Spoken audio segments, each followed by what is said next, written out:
Happy Valentine's Day, everybody. We hope you had a nice meal, maybe not too much sleep.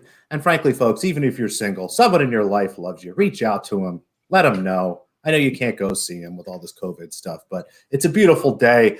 And we got some tennis. There's a lot of tennis going on, and we're here to talk about it. Now, normally I would think of something stupid to ask Steve or Candace, but I'm going to skip all that stuff because for the first time in Eat Sleep Tennis history, we have a guest. Not only a guest, a very distinguished guest, someone that you can actually see on local television in Washington, D.C. now, folks. You might know him as Drew. You might know him as Whale Capper. If you're in NBA chat, you might know him as Drail, because I'm still not comfortable with the transition. Mr. Dinsick, how are you? How are things? How's your tennis? How are we doing? This has been a fantastic start to the fortnight, and it's an honor and a privilege to be the first guest on Eat Sleep Tennis. Thank you guys for having me. Absolutely our pleasure. Candace or Steve, anything nice you want to say to Drew? Anything mean you want to say to Drew? Maybe a question before we jump in. I don't think I have anything mean to say yet, but it probably depends on his opinion on a couple of the matches, I think, over the second week of the Slam. But no, it's great to have you on. And look, it's been an exciting first week, and hopefully the second week can live up to the hype as well. Absolutely. And Candace, you're doing all right? You ready to go? I'm ready. I'm still on the floor for all those updates, but we let our guests in kindly, and then when they say something ridiculous, then we push them off the door.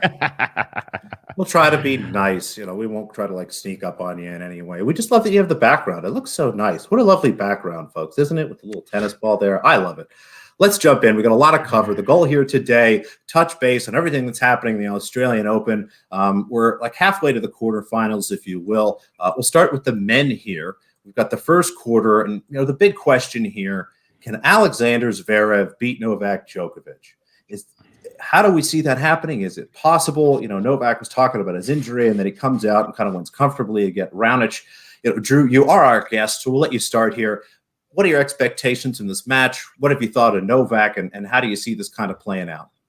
Well, this is by far and away the toughest quarterfinal to handicap, personally. I give Zverev about a 30% chance to win here. The market obviously thinks that he has a better chance than I do. They're pricing it about 36% chance, and that makes sense. There is some real possibility that the injury to Joker that he was very vocal about after his round 3 match, it's possible that comes into play here. If this is a long drawn out match and gets into the 4th or 5th set, we could see some mobility issues be the difference here for Zverev. And I get why you would surcharge Zverev as far as a bookmaker. But I also, I feel like there was a brilliant free roll opportunity last round against Raonic, because it was going to go one of two ways. He was going to be fine, and the injury was overstated, and he was going to roll Raonic, or he was going to be limited by injury and at some point retire, because Djokovic is not the kind of guy that likes to give sort of the upper crust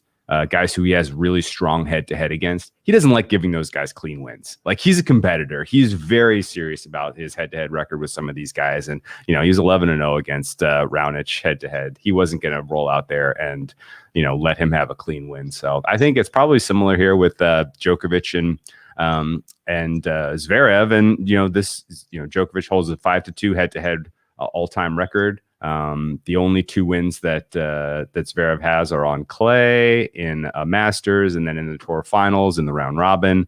Neither of those were, neither of those I would say Djokovic was in impressive form at the time. When Djokovic's kind of been at the peak of his powers, he's handled Zverev pretty easily in their head-to-heads, and I would expect that that's how this quarterfinal goes down as well, ultimately. But yeah, Djokovic, the potential that the injury manifests, I think, is going to keep me on. If I play Djokovic, I'm going to play it set, either the set handicap or the game's handicap, so that I can protect myself a little bit in case he retires. Yeah, I love that angle. It's one of the advantages, frankly, you have as a tennis bettor. You can kind of use those rules to your advantage and make sure you know what the rules are. Every book is a little different, so make sure you read those. Steve, I know you had some additional thoughts here. What are you seeing? Yeah, I think when you look at the prices, and as Drew said with the match last night as well, that obviously there's a lot written into it in terms of the Novak fitness. I left yesterday alone because he's fooled me enough over the years that I didn't want to get involved too much again. With this particular matchup, and when you look at it, there probably isn't a lot of value in the Zverev price. I think there may be some people out there who have Zverev to win the quarter, and in which case that's probably looking like an okay price when you're looking at things at the moment. But look, it's to use kind of a comparison to the WTA. It almost feels like Zverev's a bit of a little bit like Sabalenka at slams, in which you think that this is a fantastic opportunity, and then you have kind of question marks around whether he can actually take advantage of it. I'd say there are a number of players in the bottom half of this draw who are hoping that he takes advantage of it on their behalf, but it is tricky to see. I think if you're looking at a play and you're liking Zverev in some capacity in this particular match, that maybe go towards the first set. I think that's more important for him than it is for Novak.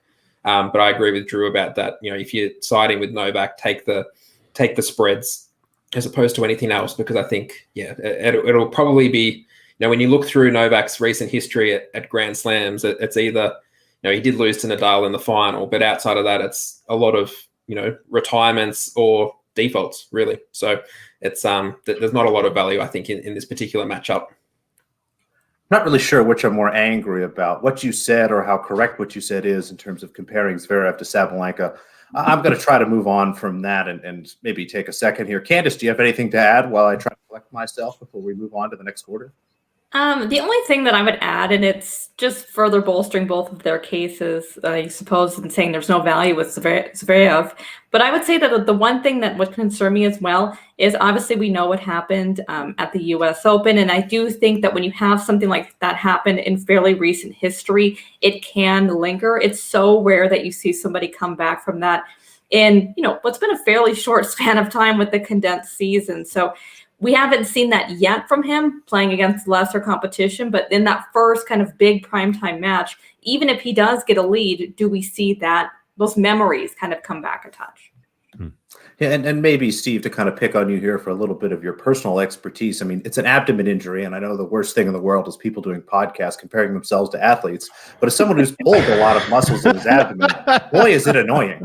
And it just kind of flares up from time to time. I mean, again, Steve, based on what you saw from Djokovic, are you concerned about his health?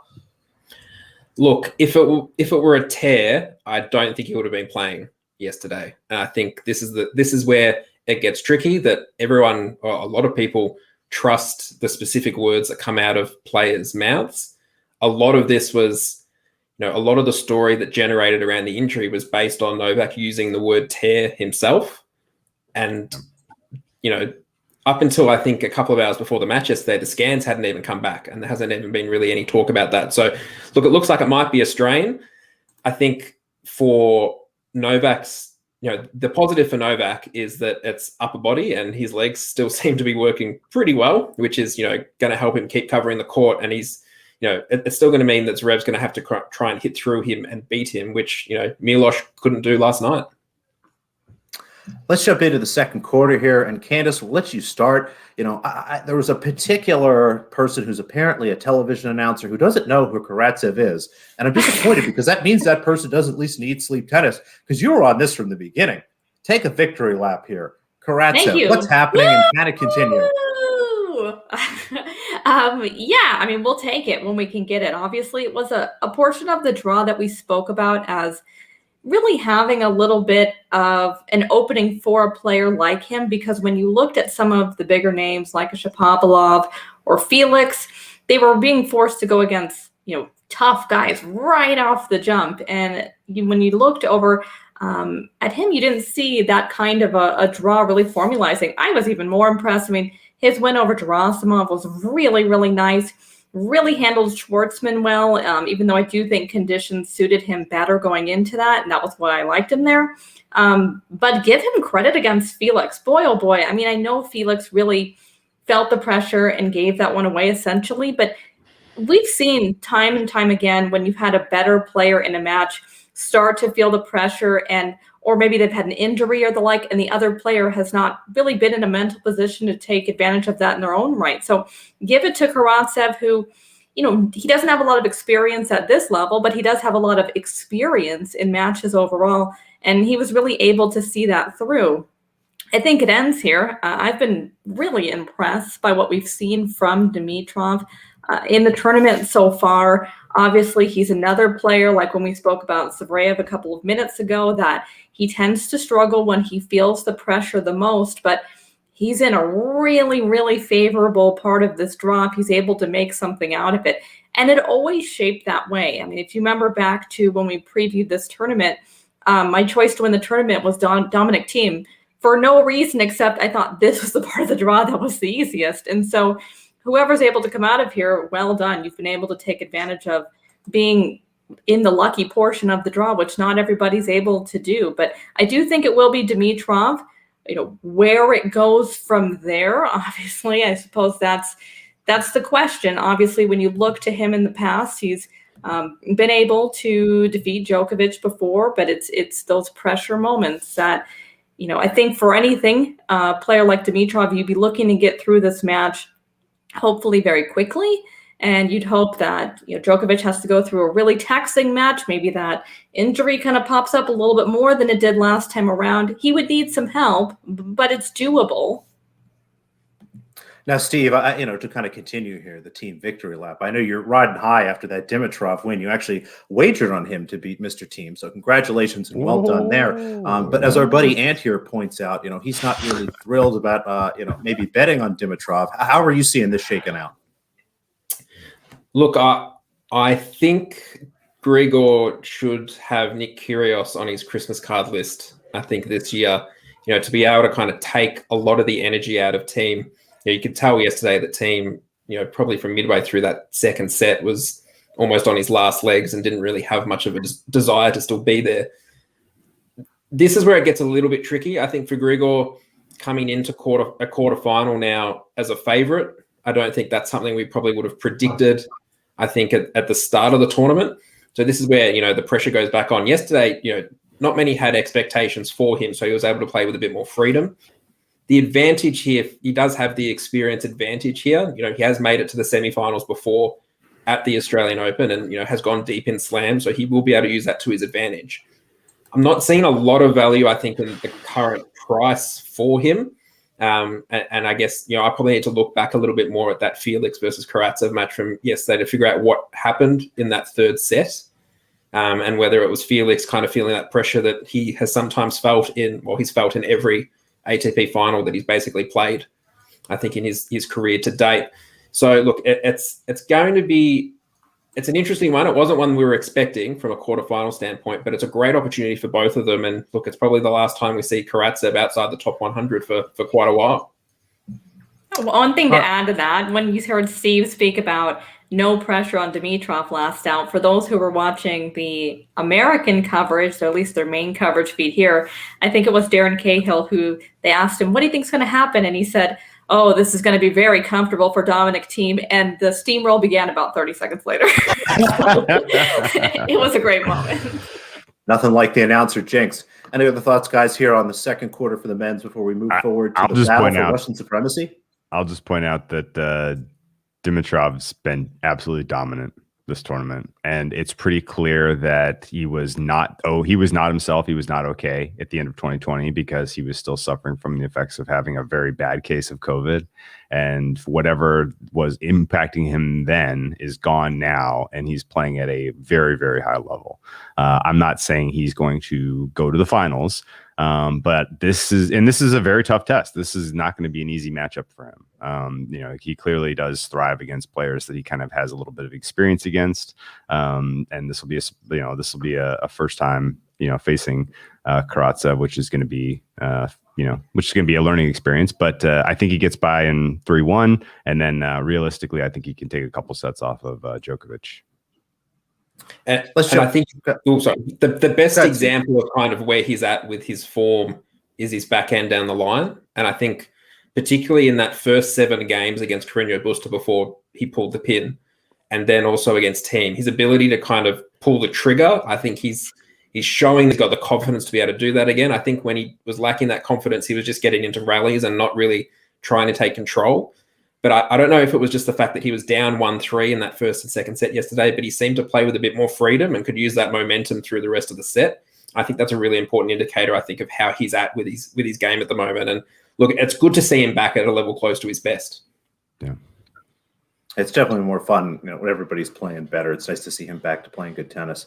But I am generally a bigger fan of women's tennis than I am men's tennis. I am very much on the record as preferring women's tennis over men's tennis. But my favorite potential quarterfinal here is what we've got in the third quarter. Now, I know they still have a match to play. Rublev's got to beat Ruud. Medvedev's got to beat McDonald, which one of us may have bet on the underdog there already. But I really hope that both of the Russians get through here and we get a chance to watch what I think might be the future of hardcourt tennis here.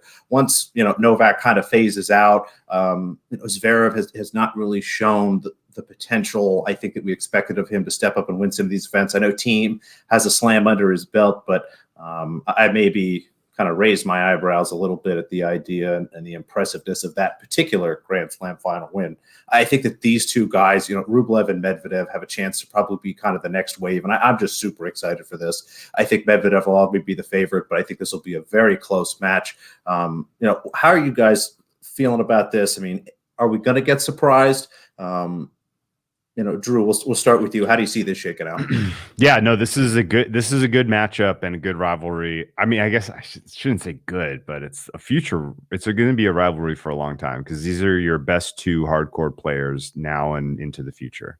I think it's pretty clear to see that Thiem is going to take the crown from Nadal at some point when Nadal's 45 or whatever and be the best player on clay. Tsitsipas's game is perfect for grass.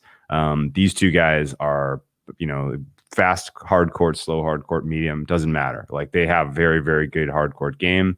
The problem is it's a little bit big brother, little brother right now. It's a little bit Medvedev's the big brother, Rublev's the little brother. And I don't know that necessarily changes at a slam quarterfinal level. Like, maybe, he catches him at, let's say, Shanghai or St. Petersburg or some 500 level tennis tournament, indoor hardcourt or whatever, maybe even a tour finals at some point. He beats him head to head. I don't see it happening at a slam. The pressure's too great. The best of five is not to his advantage, and Rublev is kind of a very predictable player. He's going to beat the tar out of players who are lower than him, and he's going to struggle against the cream of the crop. And it's gonna, he'll get a little bit bigger as he continues to, get older, and he'll get a little stronger, and he'll probably have the goods to beat Medvedev at some time down the road. But I don't see it happening this tournament.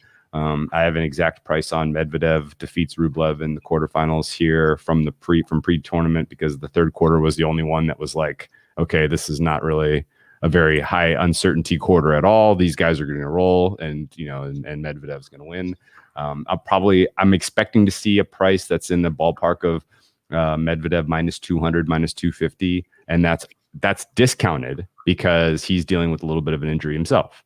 And I can see if he was perfectly fit, if he handled, his last time out 3-0, if he handles tonight 3-0, I think Medvedev probably would have been in the minus 400 range against Rublev. He's 4-0 against him career. He beat him at the US Open. Compellingly beat him, even though there were a couple of tie breaks in that match. It was 3-0. You might look at it and try to convince yourself that was kind of competitive. Medvedev took it very easy on him because he knew he had what he needed at any given moment during that match. It was not as close as the scoreline suggests. And I would expect that Medvedev gets by him here because Rublev he's an aggressive player. He wants to attack you, and Medvedev is kind of like Djokovic light. He returns everything, and that really takes the teeth out of what Rublev likes to do in terms of winning points, and high leverage points especially. So I'm barring some wild, unexpected, continued deterioration of Medvedev physically, I think he gets through to the semifinals here. Yeah, makes a lot of sense. Now, Steve, I think you might have a side in one of these matches here tonight. Anything you want to tell the people about? I do, but it is a little bit speculative. But I think just to touch on Drew's comment about that big brother, little brother, that there was no better example of that, I think, than the first set of that US Open match, where I think Rublev was up 6-3 in the tiebreak and then just never looked likely. I think Medvedev reeled off 5 points in a row, took the second set, and was struggling physically, I think, at the end of the third set, and could still manage him quite comfortably. So I think that's a great example. And I think when we started to look at this draw, I thought that this, finding himself in the same quarter as Medvedev was the worst case scenario almost for Rublev in terms of, head to head and confidence, I think, against opponent. I would have loved him to have been in Tsitsipas's section of the draw. I think that would have been far more favorable for him, but I just don't see him getting through Medvedev. I've had a small little go at Mackenzie McDonald to beat Medvedev today at 17-1, just because there are some question marks. So up until the other day, Medvedev was 0-5 in his career in best of 5 set matches. So it's his first win in a 5-setter. We're now seeing him back up from that for the first time. He did take a medical timeout in that match against Krajinovic. He did end up, I think, at the end of the 4th set, was it? I think he kicked his coach out of the player's box and sent him off for the rest of the match. And I just think, normally, you get, and it's also going to be a little bit warmer today, around 27, 28 degrees. But when you look at what McDonald's been able to do to get to this point, he's only dropped a set to Coric and a set to, I think, one of the Italians in the first round. So when you look, normally you get players who get to this, part of the draw and then normally run out of gas. They've just played a 5-setter or they've had some real struggle to get through.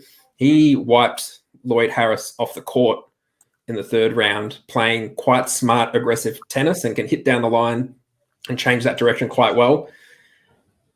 I'm not saying that McDonald's meant to be a favourite or anything, but I'd have him more around that kind of 7-1, 8-1 in this particular market. So to have that 17-1 just felt like that was worth the play. And I think Rublev would be very keen for the American to try and push Medvedev, and even if not win, try and keep him on court as much as he can, because I think that's going to be Rublev's best chance, because I think Rublev should be far too good for Casper Ruud today as well. And maybe to add a little more to what I said, I do think Medvedev is probably better than Rublev, but this is Rublev's chance. I mean, if he's going to be competitive in this series, I think we need to at least see him play a competitive match, probably take a set, if not 2, off Medvedev if he can't win the match. I mean, this has got to be competitive, but should be a fun watch. Anything else to add here, guys? Yeah, real quick interjection about the Mackenzie McDonald Medvedev matchup. I didn't realize they have 3 head-to-head so far. Obviously, Medvedev stronger in those. One of them was at second round of qualifying for Canada in 2018. Like, it's crazy that these guys were qualifying for a Masters that just not even that all that long ago. Now here they match up in round 4 of a slam. It's pretty cool. And I think it's great for McDonald. I mean, he's here on a protected ranking. So his ability to kind of gain a pretty decent chunk of points here to be able to get himself back into a solid ranking position with the new rules around rankings compared to, pre-COVID. I think it's been huge for him. And my big issue with him in the past has been kind of not being able to kind of follow on from 2-set-to-love or 2-set-to-1 leads against big players. And he was able to do that against Coric. So he is taking steps in the right direction. But yeah, I saw a couple of comments, I think, in the chat. There's been worse bets made, I think, at 17-1 for a particular head-to-head match. So I'm happy to take a little go, but nothing too dramatic there.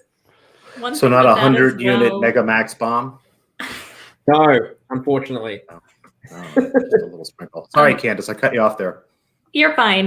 One thing with that as well that I think really plays into it is you could tell, because they've played before, that Medvedev really knows maybe the weaknesses of McDonald. I don't know if you guys saw Medvedev in his post-match, little question and answer session, but they asked him about McDonald and the prospect of playing him. And he said, he plays kind of like Roger. And then when they said that to McDonald in his press conference, he's like, wow, what a compliment. Like, I do? So you could already kind of see like the mind games happening, like, big player, give me all this compliments. It was pretty funny to see.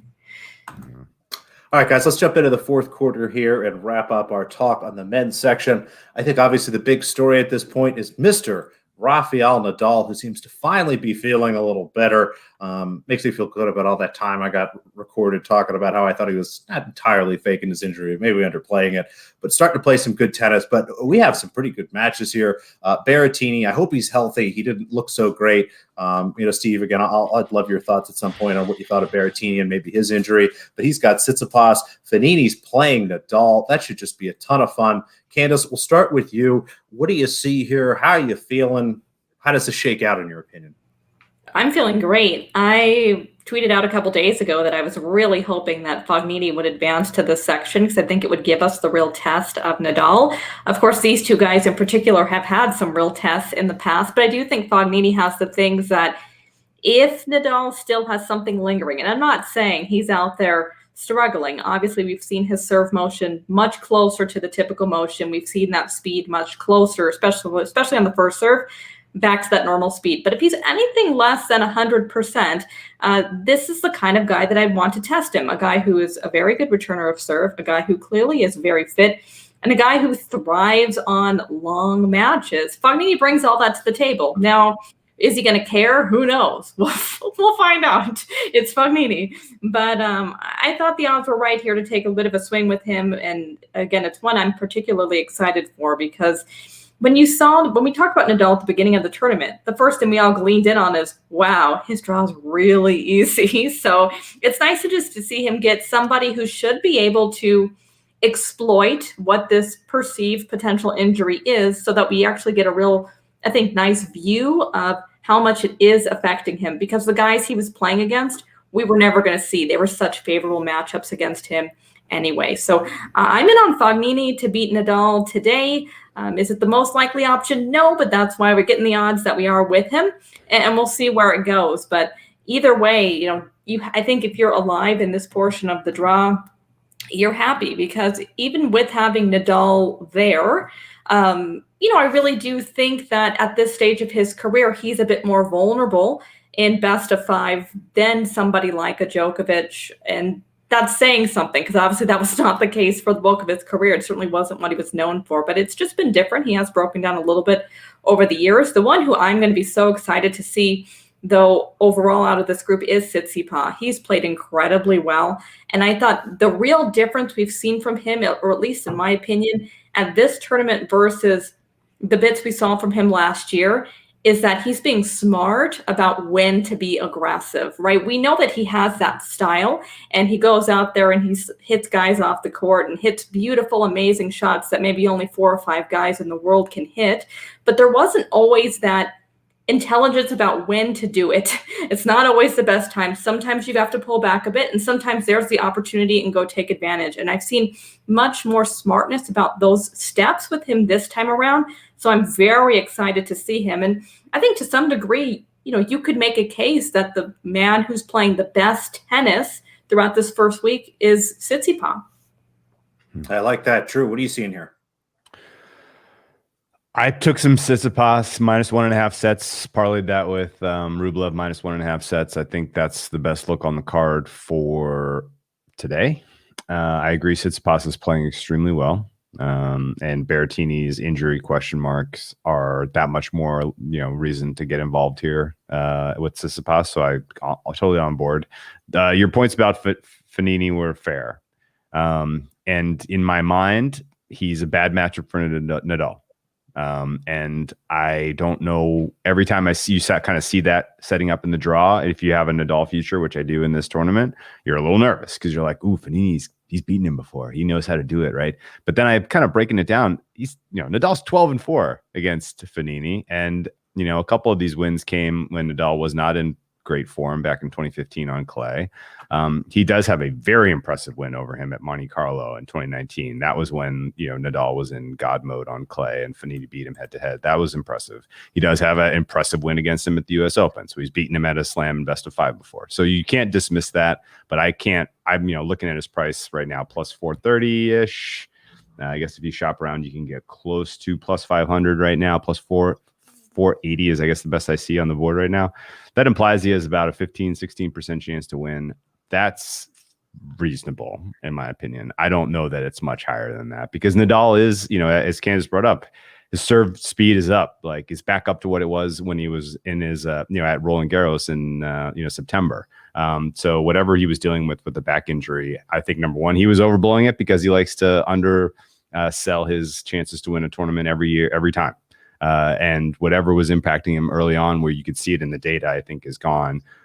Even when his serve wasn't great in round 1 and round 2, his top spin speed was insane. The conditions during the day here, I think, favor him a little bit. I think he likes to play tennis during the heat of the day more so than some of the other players, at least, that when it's hot, something happens in terms of his ability to control the ball a little bit more and get a little bit more spin on it and be a little bit more effective. So ultimately, I think Nadal comes through, but I'm not expecting it to be a cakewalk. Steve, anything to add here? I think when you look at Fognini and Nadal, I got lucky in 2015. I was on Fognini that day at the US Open, and I think I went to bed when he was 2 sets to love down and woke up the next morning shocked. So I think I'm permanently ahead on this one in terms of luck and happens it turned out.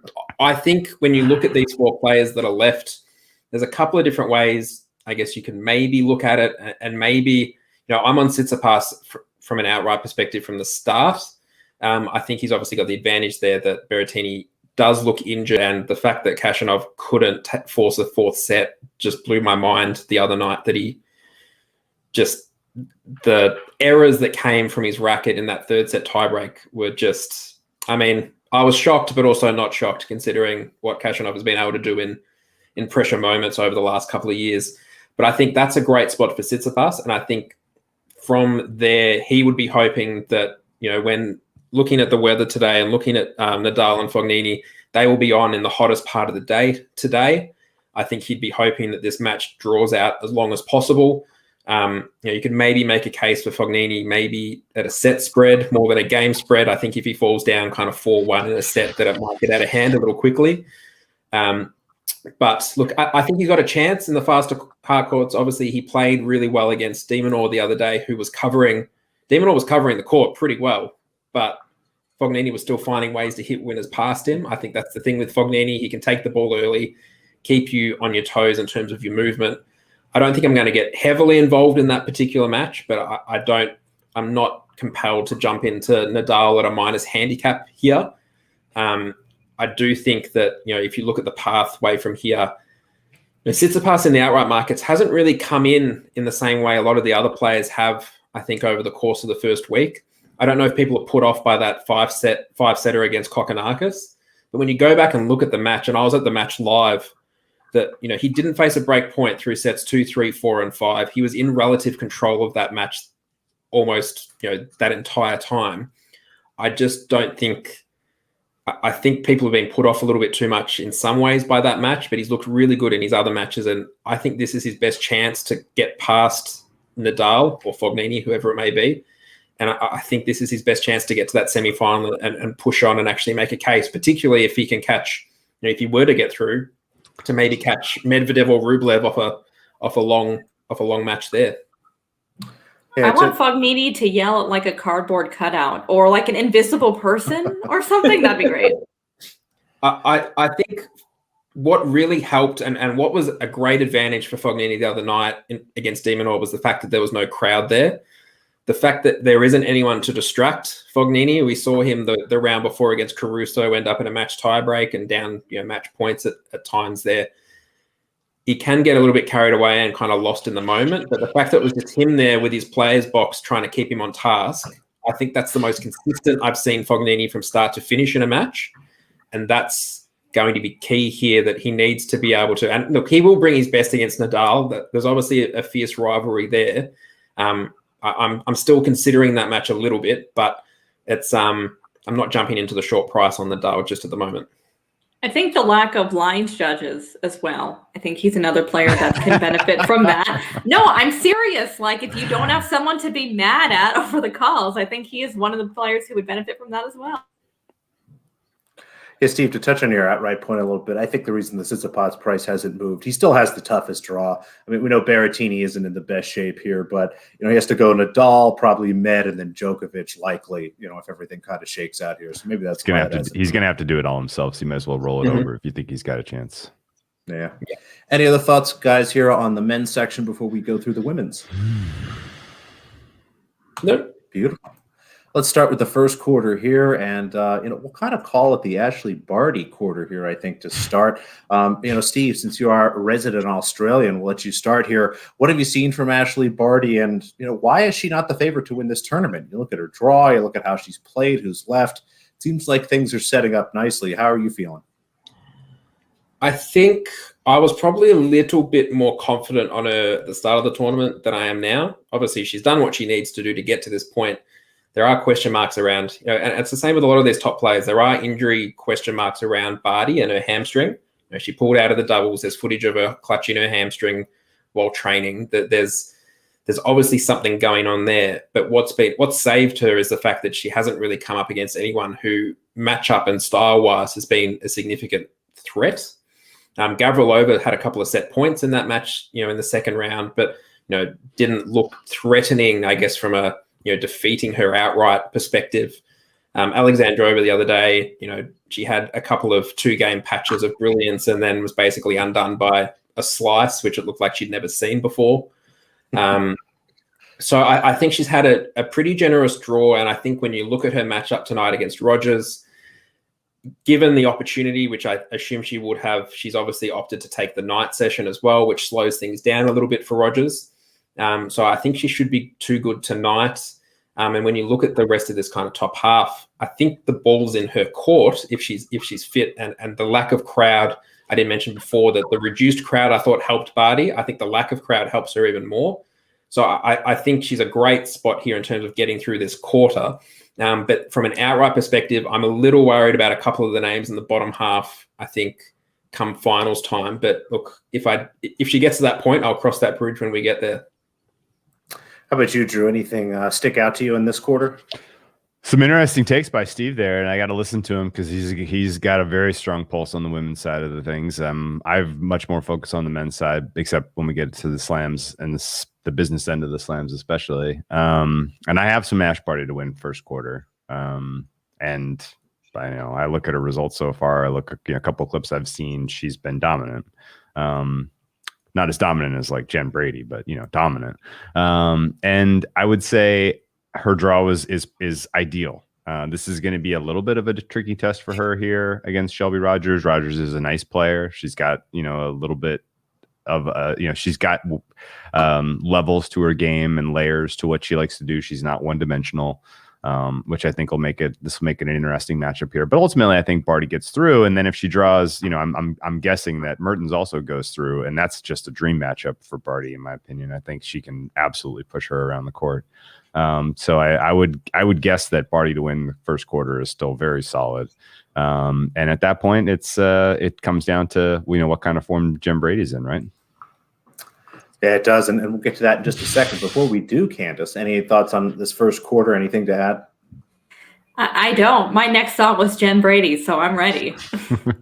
Let's do it. Second quarter, go Jen, go Jen, go Jen. Again, to continue some kind of victory laps here. We loved Jennifer Brady here, and we seem to be right so far. Now, I'm a little kind of worried here because Donna Vekic is playing like she used to play back when she was supposed to be very, very good. I don't know what's going to happen here, but Brady's a prohibitive favorite. Things have shaken up very nicely for her.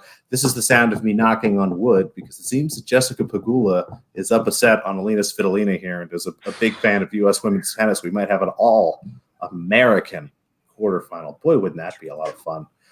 She won a 31-shot rally like a minute ago too, so well done. Yeah, she's playing well. She's peaking. Now, I know when we were on this particular show, we talked about Brady from an outright perspective, but Drew, I think that you have a little bit of a different bet here. What was your Brady wager, and how are you feeling about that? What are your plans? I'm feeling good. I mean, the quarter two looked wide open to me, and Brady is obviously a player who I think is not a lot of people know. She doesn't get the limelight. She doesn't get the highlights. She doesn't get she's not a household name. In fact, it's a very common name, probably, which is why people may not really even understand that she is as good as she is. But she's been dominant this tournament. Now, she hasn't had an especially tough path so far, but the most she's dropped is she dropped 4 games in her round 1, 3 games in round 2, 4 games in round 3, and honestly, in round 3, even Juvan was playing hard. I mean, she really was. She was not going to be pushed out in that second set. She was trying hard. And Brady still gets through 6-1, 6-3. So as someone who is holding Brady to win the second quarter at plus 650, I need some guidance, guys who are watching the women's tour a little bit more closely than me. Should I be nervous about this matchup against Vekic? I think Vekic has been lucky to get here, personally. And I'm not worried. Should I be? And then maybe even more so, should I be concerned about Pegula? Because Pegula is a truck right now. As someone had told Brady here, I think that this match over Vekic is pretty comfortable, and at that point, you're sitting in the catbird seat. You've got better than 6-1 here. Pegula will be an underdog in that match, so you have a great chance to lock into some profit there. So I'd let the quarter bet go there, and depending on how you're feeling at that point, either buy out for equal profit or let yourself free roll here a little bit. Candace or Steve, anything to add here? Look, I watched Vekic against Kanepi the other day, and Donna's forehand turned up down match point. It was all over the place until she faced match point, and then she played a really long rally with a cross-court forehand winner, and then it just looked so much better from there. I don't know whether it was like a pressure valve released and she was able to play strongly, but this is a significant step up in opponent now with Brady. Look, this is someone talking it. So I'm on Brady to win the quarter and outright as well. And I'm not too worried about this particular match. I think she would be better matched up potentially against Pegula if she were to get through. I think this is a favorable little spot for her. I don't think I'm going to be touching anything, I think, in terms of the Brady outrights or quarter winners. I'll probably let the quarter winner one ride. And look, if she gets into a semi-final and faces Barty, then it's probably decision time.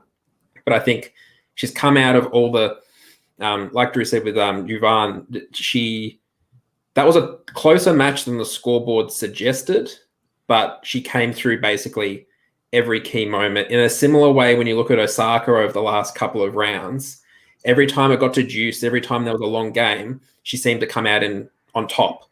And I think that's a sign of a good player and a player that's confident and in form. And I think she's obviously the one to pick, I think, out of the four here. If I'm being perfectly honest, Steve, I kind of missed the first part of that because I was paying attention to something I don't want to talk about. Candace, anything interesting to add here before I can try to move forward before anybody points out what's going on and I have to smash my head against the wooden table I'm sitting in front of? I think the only thing I would say is I would kind of agree a bit. I do think, assuming it's Pegula who makes it through, that she's the tougher matchup for Brady than Vekic. You might remember they played against each other at Cincinnati, and Pegula defeated Brady there, but that was when she was on a tear. She made it all the way to the final there at Cincinnati, losing to Mertens. So it'd be interesting to see if they play each other once again. You'd have to think that Brady is the better player overall, and that's why we all liked her so much. But her against Pegula could be a lot of fun. And, tip of the cap to the American women. After years and years and years and years of everybody saying, where's all the American women? It's only Serena. They're having a heck of a tournament. I love it. It's nice to be optimistic about women's tennis and not have to mention that, person with the alliterative name who's a big disappointment. Any other thoughts, guys, here before we jump into the I'm trying to. I can't even imagine who you're talking about. Sloane Stephens or Anisimova? Anisimova? Yeah. There's a couple of U.S. alliterative. Wow, I didn't even think about that. There were more than one. Now I'm even more bummed out. So I guess we're at the third quarter or whatever. I don't really care. As long as we're talking about U.S. disappointments. Osaka's apparently playing Shea. What's going on? Does anybody have anything interesting to say? I'm going to take a minute and just be sad. Yeah. Well, I guess it's all right. Yeah. We got Osaka here. That's right. Drew, you were supposed to start. Go ahead. Talk about Osaka. Take a minute. Yeah, Osaka's in God mode right now. She plays a style that is incredibly fun to back because it doesn't matter how much she's down, how bleak it looks, she's still probably going to win. And that is a very rare kind of mindset especially among women's tennis where, sometimes, the pressure does seem to impact performance on the women's side. Osaka is completely unflappable. And yesterday, Muguruza was the better player. And it wasn't especially close. And Osaka had whatever she needed whenever she needed it to get through that match. And it was crazy to watch. And they gave her an extremely tough draw. It looked like they were kind of stacking the odds against her, and they were going to make her do this the hard way, the way they stacked that third quarter. And then she was going to have to emerge from the third quarter and play somebody really freaking tough who came out of the fourth quarter, and then Barty in the final. Like, they stacked this tournament against her. And she's doing extremely well. I mean, she's absolutely rising to the challenge. She's done it every time we've been on kind of these kind of quick conditions on hard court. And, I don't even really know that the outright market fairly reflects how likely it is that she wins this tournament. I guess that she's down now to about the best you can get is plus 180 to win it all. And you're probably going to do better betting her match by match at this point, because she's going to have to, again, do it the heart. She's going to have to do it herself. But I don't know that there's anyone on the women's side who I would be more confident in backing in a given match. Because of her, she has a mental edge against a lot of these other women. It's Serena included. I don't think you can say that about anyone else on tour. But she's got the mental edge, and it's pretty amazing to see her play. And I think she's going to be. She ought to be the kind of getting Serena level respect in the outright markets on hard court every single time from here forward. And I think people are going to get wise to that pretty soon. Alex is on mute, so I might just jump in and go with Sorry about that. Just looking at this particular matchup, and it feels like it's happening a lot through this tournament. I'm having flashbacks to, I think it was 2018 or 2019 when Shea faced Osaka here at the Australian Open, and I was on Shea that day, and I think it was like 7-5, 4-2, 40 love. Shea was up, and then she just never looked likely from there on. Flip the switch. It was just gone in a Bang. flash, and the third set was one-sided. And that's the same thing, like you said, Drew, with Osaka against Muguruza. Yet Muguruza had match points, and even then still didn't feel like she was ever really in control of that match. She found first serves when she needed them, and just kind of ran away with it from there. I think I mentioned it on the preview before the tournament as well. Whoever comes through this tough section and this bottom half is going to be very battle hardened for the final. Whichever out of the four players who makes it. And look, Shea's obviously been the big surprise packet, but it is going to be one of those ones, if Osaka handles her really well in this quarterfinal, I think that's a great sign for her, because she has said in post-match and, talking about Shea in the past, that she is a particularly tough match and she doesn't like playing her. So it's going to be interesting to see how that match kind of unfolds. But I think, Osaka has come through a very, very tough draw, and she's justifiably the favorite from here, even with the big names that are left. Yeah, they played 5 times. Osaka is 4-1 here, but there's only been one match where Osaka won 2-1. All of these have been pretty closely contested matches. Now, some of them are a little bit older. One of them was an ITF event in 2015. I can only imagine how old Osaka was at that point. But 2019 Australian Open, that was 3 sets. Osaka had to come from down 1, like you were saying, Steve. Miami, Shea actually beat Osaka 2-1 there. Stuttgart's clay, so that one's maybe a little less interesting. Osaka won 2-0, but Cincinnati, very fast courts there. Maybe not perfectly comparable, but certainly not something to overlook. Again, another 3-set match there. And I agree with what you said, Steve, and I'm on Shea here. I'm not on the money line. I think Osaka wins this match, but I've got +6 games. I've got +1.5 sets, and I think right around 2-1 on Shea. I just think that there's a chance that she's going to keep this match close here. As much as Osaka, I think, was kind of in the driver's seat there against Muguruza. I think she's played well, but I don't know if she's looked perfectly sharp. I wonder if she's kind of maybe saving a little bit here and trying to work her way into form maybe as things go. And there's a good chance this is a blowout. I mean, this could be 6-2, 6-2 Osaka, and I'm going to look like an idiot. But I think this is going to be close, and I think Shea's going to have her chances here. So I grabbed the 6 games and the +1.5 sets. Candace, what do you think of that, or the section in general? I think the price you're getting there for the 6 games, that is, I think that is really, really nice for similar reasons to what you're saying, and similar reasons to one of our people who commented saying that this could potentially be a letdown spot. I could see that because Osaka really had to knuckle down there at the end against Muguruza, who obviously had her moments and wasn't able to come good in some of those big moments. Steve and I actually were in here preparing for our preview we did yesterday of the women's tournament, and at every point of the match that Muguruza got a lead, we're like, uh-oh, where's this going to go? Because you always knew what was going to happen. But it didn't. I would say that, though, but I also say when Osaka won that match, in those pivotal moments, I didn't necessarily think that Muguruza folded so much as she became a bit passive, and Osaka took advantage of that. But those would be mentally really tough moments to make it through. Could she have a little bit of a letdown here? Absolutely. And again, you're going against a veteran player, a player that you know what to expect. I know it feels maybe mundane that I keep harping on this every single time we have, but those are the people that I'm looking to, the people that I know what I'm going to get with all of this uncertainty that we've had with the shortened season last year and the quarantine and people maybe not necessarily being fit. I'm impressed by Osaka's mental toughness that we've seen. I haven't been as impressed with the game from her we've seen, but I do think this is kind of the last opportunity for her to maybe be beaten. If she wins this and wins it comfortably, then it might just be game over and she steamrolls everybody. You know, when you talk about top players, once they get really dialed in, it's over. You're not going to beat them then. And potentially that's what's going to happen from here. But just kind of adding to Steve's point about whoever comes through this section is going to be battle hardened. And that's a huge positive for mine. You know, I think people get in this one-track mindset sometimes with majors of like, this player's been on court for this many hours and this player's been on court for this many hours. But it's different. These players have not been playing all the time. Maybe some of them haven't even been practicing all the time leading into this. It's very different. I don't think that being on court longer or having tougher matches is necessarily a negative in this specific tournament. And they have days off in between matches. Now, Steve, there's been a lot of questions here in the chat. The people want to know, are you back in Shea again? I know I am, but are you feeling confident? I'm still thinking about it. I think I will. I need to look at it a little bit more. I think I want to wait and see when this match is scheduled for tomorrow. I was just going to ask you guys. You haven't seen no order play yet?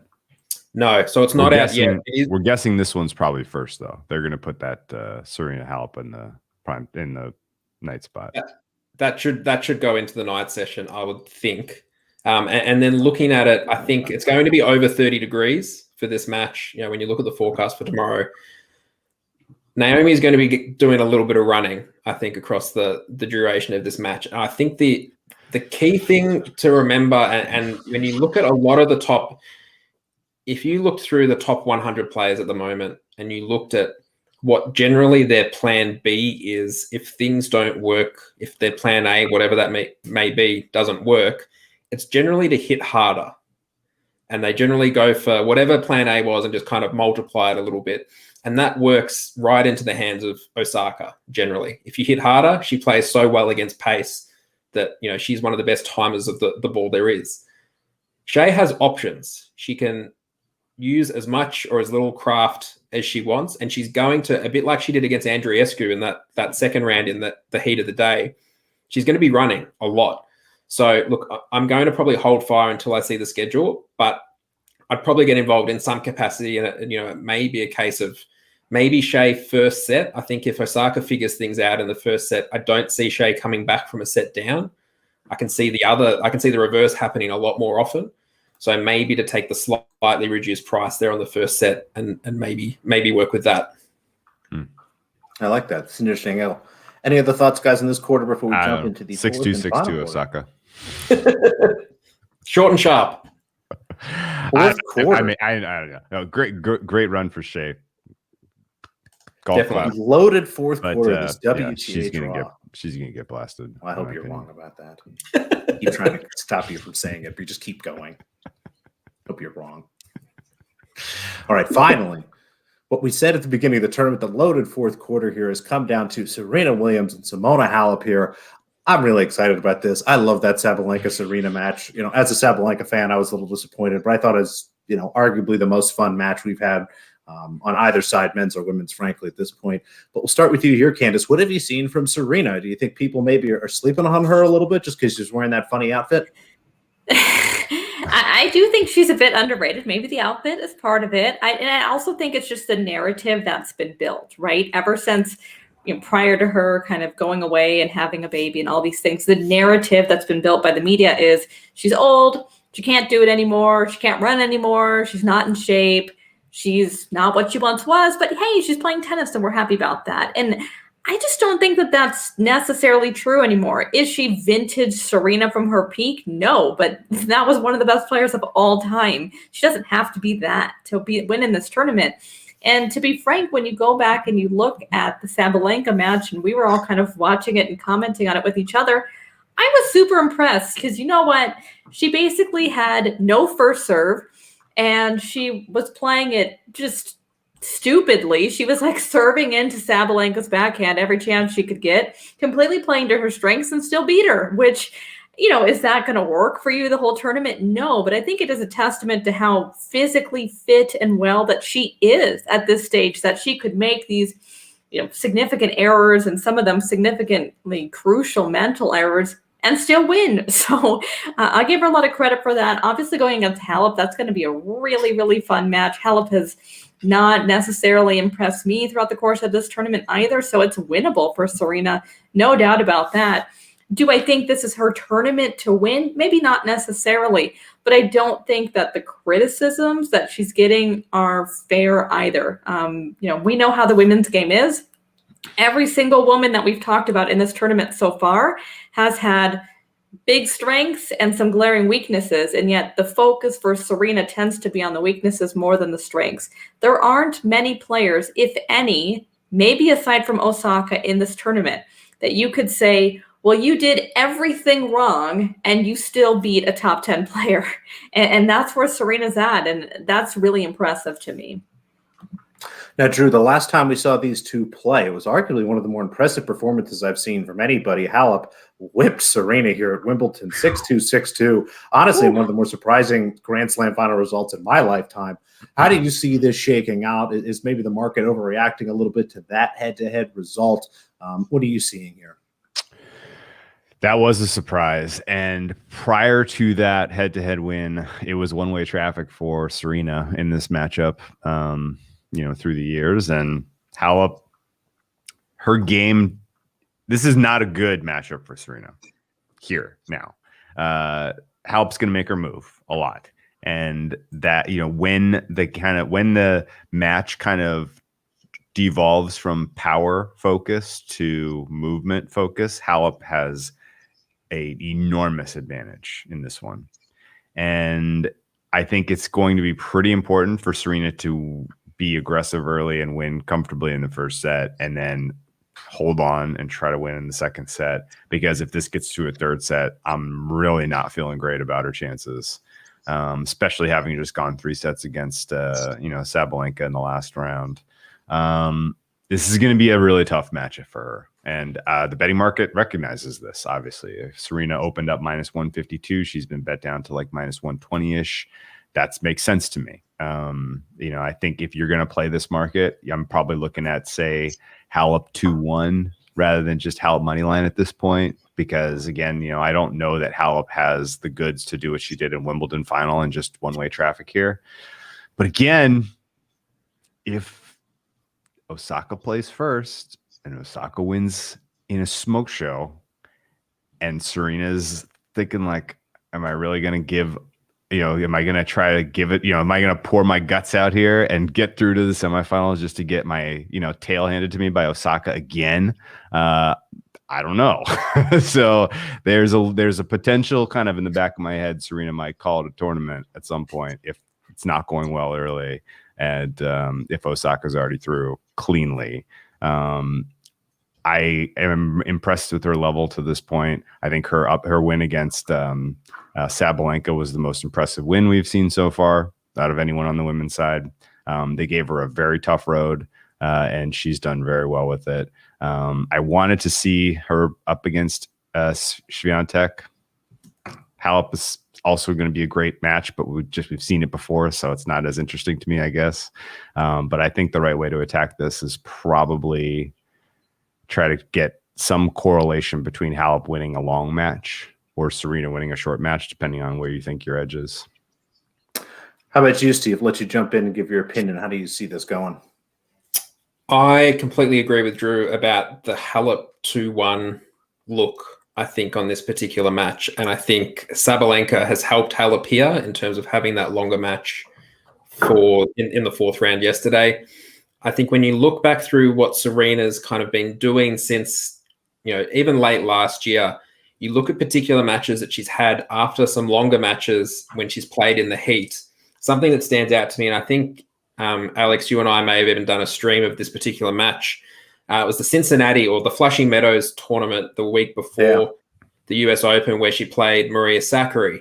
And it was, she was in control for the majority of that match. She got off to a great start. And then basically from, the start of the third set, she was cramping and really quite struggling physically. I think Halep's key here is, regardless of how long even if she loses the first set, if she can drag that set out for as long as she can, I think every minute is going to count here, particularly with the temperature expected to be, high. And even if it is at night, maybe a little bit more humid, I think for tomorrow, it's going to be a completely different look for Serena compared to when you look at Stojanovic, Potapova, Sabalenka. They're all big hitters, and she's getting into this kind of power tussle, whereas this is going to be a much different look here for her.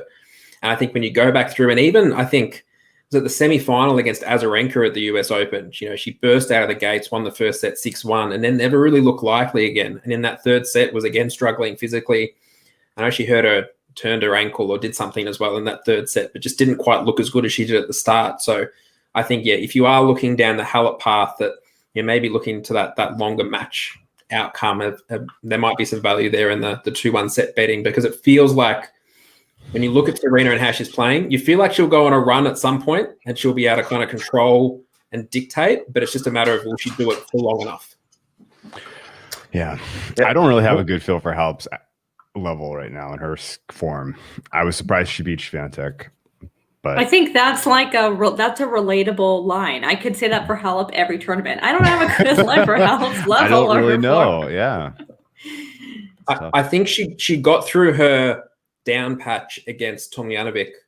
I think I was at that particular match, and she showed no emotion positively or negatively at any point. I think she was still suffering from whatever was hurting when she lost to Alexandrova in the lead-up tournament.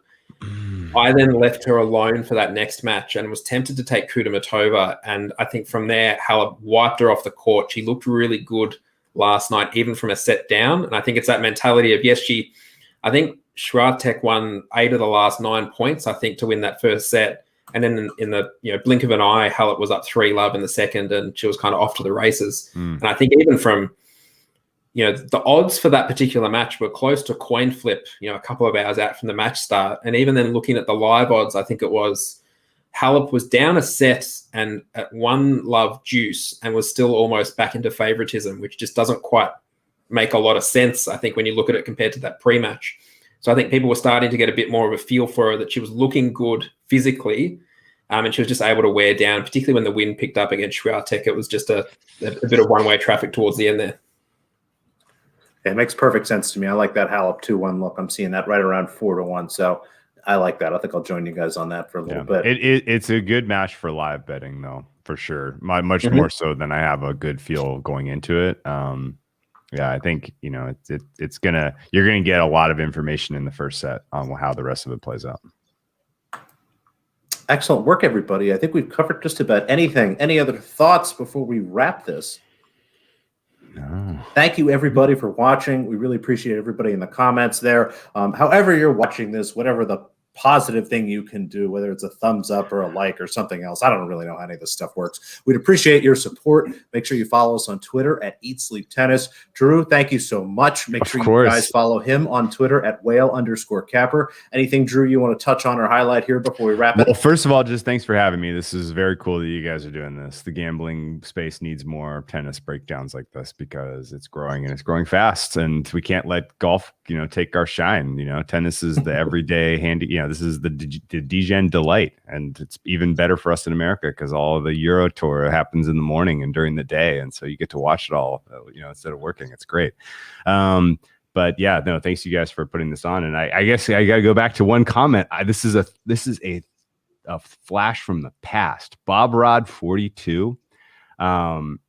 He tipped me on a U.S. Open outright parlay that was Angie Kerber and Stan Wawrinka back in maybe 2016, I want to say. It was 100-1 odd payout. And I looked at it and I was like, you know what? He's got something good here. Like they both have favorable draws. Like, I'm going to get involved in this 100-1 payout. Like, this is great. And sure enough, it came through. So that was early in my tennis betting life. And Bob Rod tipped that 100-1. It was absolutely insane. Never seen anything. I don't think I've hit 100-1 in tennis since then. That was the last time. That was the only time I've ever hit 100-1 in tennis. So was that the year? Did you have to sweat Kerber coming from like a breakdown against Pliskova or something in the third set? Was it that?